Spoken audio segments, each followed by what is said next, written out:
Hi all, welcome to cricarena. മലയാളി താരമായ സഞ്ജുവിനെ സ്വന്തമാക്കാൻ വേണ്ടി ഒരുപാട് കാലമായി ശ്രമിക്കുന്ന ഫ്രാഞ്ചൈസിയാണ് CSK. ഇപ്പോഴത് ഫലം കാണുകയും ചെയ്തിട്ടുണ്ട്. ക്രിക്ക് ബസ് ഇക്കാര്യം സ്ഥിരീകരിച്ചിട്ടുണ്ട്. CSK സഞ്ജുവിനെ സ്വന്തമാക്കുകയാണ്. പകരം സുപ്രധാന താരങ്ങളായ രവീന്ദ്ര ജഡേജ, സാം കറൻ എന്നിവരെയാണ് രാജസ്ഥാൻ റോയൽസിന് CSK കൈമാറുന്നത്. എന്തുകൊണ്ടാണ് CSK ഇത്രയധികം ത്യാഗങ്ങൾ സഹിച്ചുകൊണ്ട് സഞ്ജു സാംസണെ കൊണ്ടുവരുന്നത്?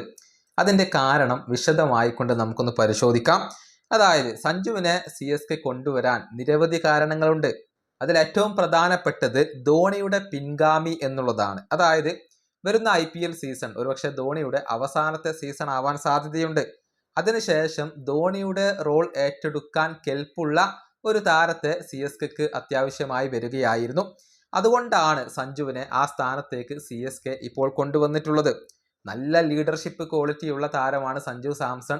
അക്കാര്യത്തിൽ ആർക്കും സംശയങ്ങൾ ഉണ്ടാവില്ല. നല്ല ഒരു വിക്കറ്റ് കീപ്പറും കൂടിയാണ്.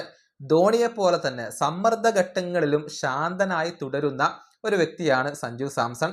മാത്രമല്ല ധോണിയെയും ചെന്നൈ സൂപ്പർ കിങ്സിനെയും വളരെയധികം ഇഷ്ടപ്പെടുകയും ആരാധിക്കുകയും ചെയ്യുന്ന ഒരു വ്യക്തി കൂടിയാണ് സഞ്ജു സാംസൺ. ഇതൊക്കെ കൊണ്ടാണ് അദ്ദേഹത്തെ കൊണ്ടുവന്നിട്ടുള്ളത്.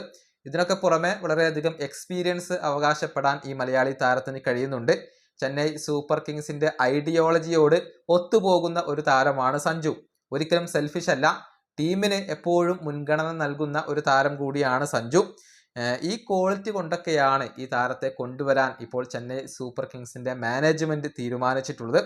ഇനി ഇതിന്റെ അണിയറയിൽ നടന്ന ചില അപ്ഡേറ്റുകൾ കൂടി നമുക്കൊന്ന് ലഭിച്ചിട്ടുണ്ട്, അത് പരിശോധിക്കാം.